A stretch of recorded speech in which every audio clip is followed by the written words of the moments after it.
not, we'll have discussion and questions by council, beginning with Councilmember Matheny. Oh, thank you. Just for people watching at home and in the audience, I mean, could you just kind of quickly define the three different methods, the swabbing, the Sure. ice pigging, and then the unidirectional?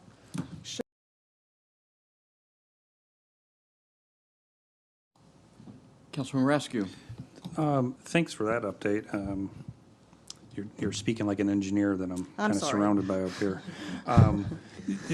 So how many, like lately, just the complaints, have you been, I didn't ask you to bring a graph or anything, but if you, like, comparative to. No, but funny that I did. But, I mean, how are we doing on that? Because that seems like some of the best data that we can get. I mean, you hear complaints, but you're like, has anyone told the city about that? So how are we doing on that? And that's a great question. So we, since the last update I gave you, which was, I think, not last council meeting, but the council meeting before, we have had a little bit of an uptick in complaints, or I guess it's customer contacts per week, so they call about the watercolor. And that would include calls or work orders, something through our application, an email, anything. And it is, we have 29,000, remember, we have 29,000 accounts, so we serve about 70,000 people. And so the weekly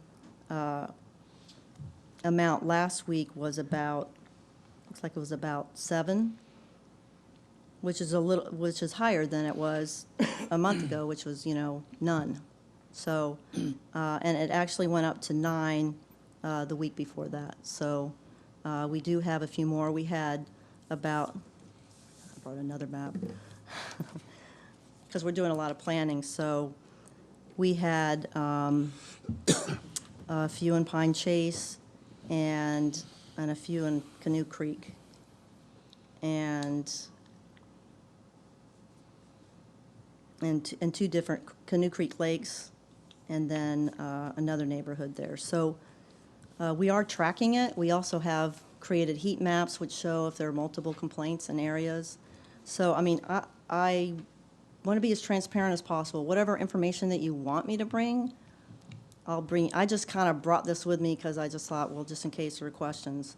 And then we did meet with some residents today, which was really, really helpful. So we did find from them, listened to them and heard that some people do not want to call in. So they're going to help us find some of these folks that are not willing to call us. So whatever we can do to resolve this issue, we're on it.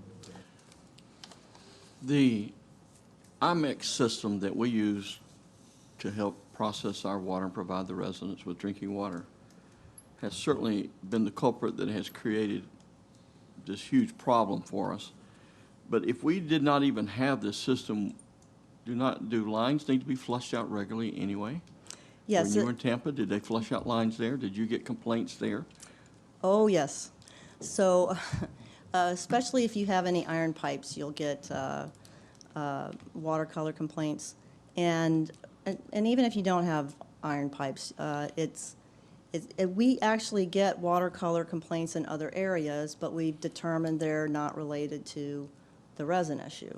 So they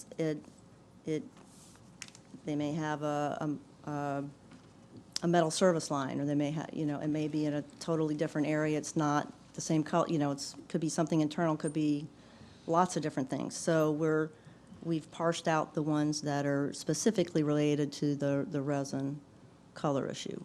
But Tampa we had watercolor complaints in West Palm Beach. It's a common thing no matter where you are. And for, 29,000 accounts, we're shooting for 0.